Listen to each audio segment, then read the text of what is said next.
নমস্কার, কেমন আছেন সবাই? আশা করি সবাই খুব ভালো আছেন, আমরাও খুব ভালো আছি। আজকে রবিবার, বুঝতেই পারছেন আমি আমার ছেলেকে নিয়ে এসেছি ক্যারাটে ক্লাসে।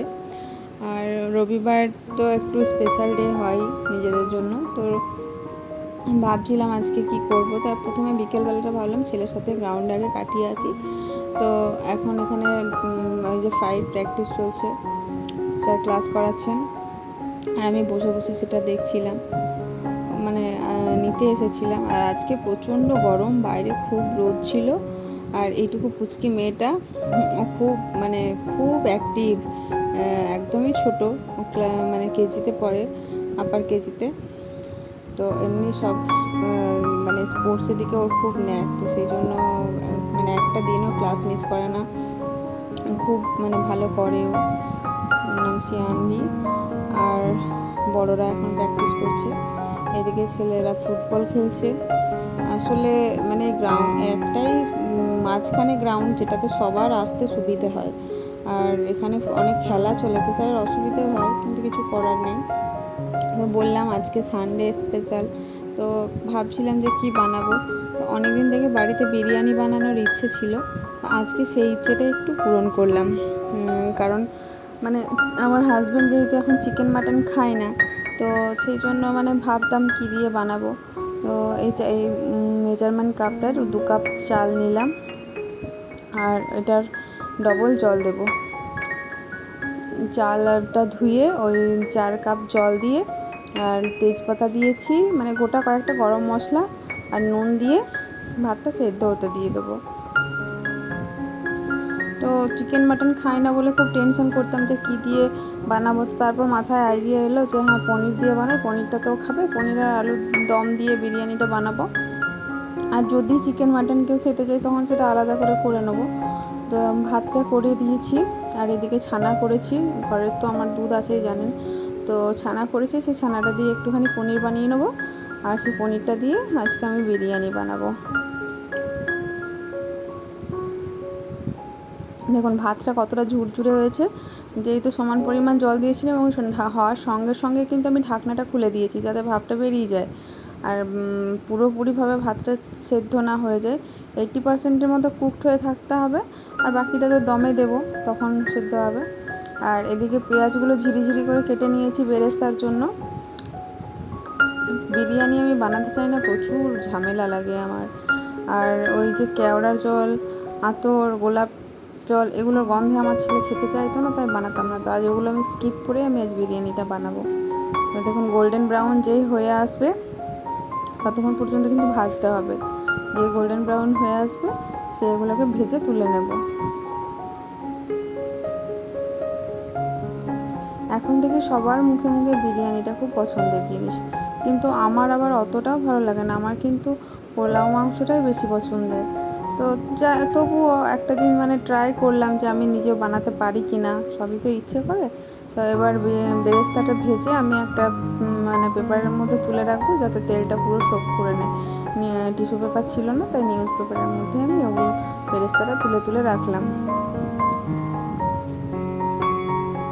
খুব সুন্দর মুচমুচে হয়েছিল কিন্তু বেরেস্তাটা।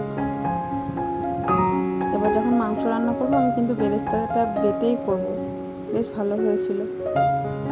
আর পনিরগুলো একটু টুকরো টুকরো করে, অল্পখানি পনির বানিয়েছি, টুকরো করে ভেজে নিয়েছি। আর আলুগুলো টুকরো করে মানে 2 টুকরো করে কেটে একটুখানি জলে সেদ্ধ করে ভেজে নিয়েছি।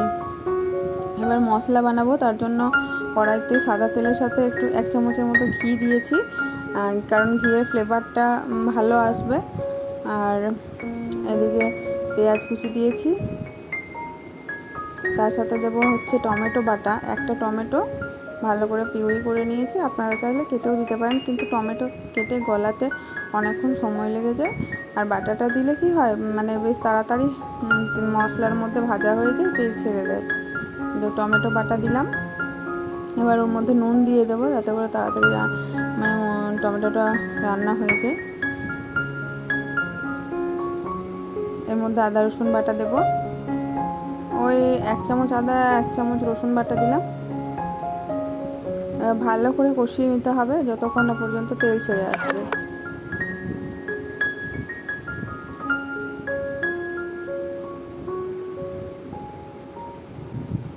বিরিয়ানি আর কার কার পছন্দের আমাকে একটু কমেন্টে জানিও তো।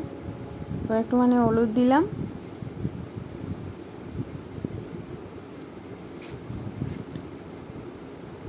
একটুখানি লঙ্কার গুঁড়ো, জিরে গুঁড়ো, ধনে গুঁড়ো। এবার ভালো করে একটুখানি জল দিয়ে দিয়ে মশলাটাকে কিন্তু কষিয়ে নিতে হবে। কি সুন্দরভাবে মশলাটা পুরো মানে রান্না হয়ে গেছে। এবার ওর মধ্যে থেকে তেল ছেড়ে দিয়েছে। এবার একটুখানি মানে টক দইকে ভালোভাবে ফেটিয়ে নিতে হবে যাতে কোনো বাবলসের মতো না থাকে। তো টক দইটা মাস্ট দিতেই হবে। তো এবারে ওই দইটা ভালো করে ওর সাথে মিশিয়ে নেব। দেখুন কি সুন্দর তেল ছেড়ে এসছে, দইটাও পুরো মিশিয়ে গেছে। এবার এর মধ্যে অ্যাড করব আমি 1 চামচের মতো বিরিয়ানি মশলা। আমি এভারেস্টের শাহি বিরিয়ানি মশলাটা নিয়েছি। 1 চামচের মতন বিরিয়ানি মশলা আমি এর মধ্যে অ্যাড করে দেব।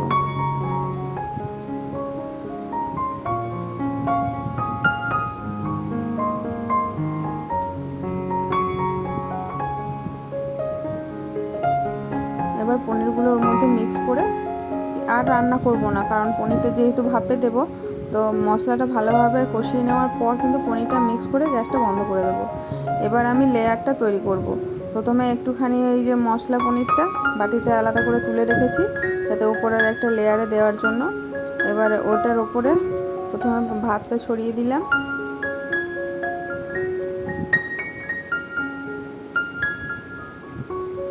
খুবই ইজি মনে হলো, হাতের কাছে সব রেডি করা থাকলে খুবই ইজি লাগলো। বাকি আগে আমি দূর থেকে দেখে ভাবতাম বিরিয়ানি বানানো কতই না কঠিন, বাট সহজই লাগলো।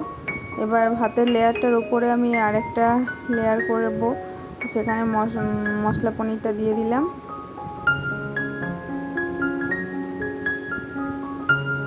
এবার উপরে বেরেস্তা দেব।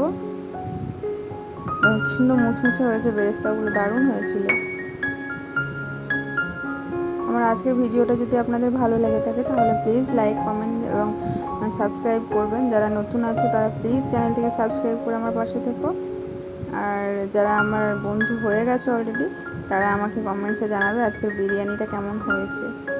এবার এখান থেকে আমি একটু কেওড়া জল দিয়ে জাফরান ভেজানো দুধ ভিজিয়ে রেখেছিলাম সেটা দিয়ে দেবো। উপর থেকে আরেকটু ভাত ছড়িয়ে দেবো, আরেকটা কোটিং হয়ে যাবে। দেখুন কি সুন্দর লেয়ারটা হয়েছে। আর এবার এটাকে আমি দমে বসিয়ে দেব। উপর থেকে একটুখানি ঘি দিয়ে দেবো, তাহলে ঘিয়ের ফ্লেভারটা খুব সুন্দর আসবে।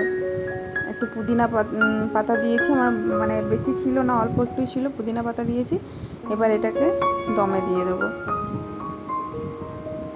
আর পুরো ঘর বিরিয়ানির গন্ধে আজকে মমো করছে। আমি দমে যেটা দিয়েছিলাম সেটা ভিডিও করতে পারিনি কারণ ভুলে গেছিলাম। তো এখন আমার ছেলে বিরিয়ানি খাচ্ছে আর বলছে দারুণ হয়েছে। তোমরা যারা বিরিয়ানি খেতে ভালোবাসো তারা এরকমভাবে একবার বানিয়ে দেখো, আশা করি ভালো লাগবে।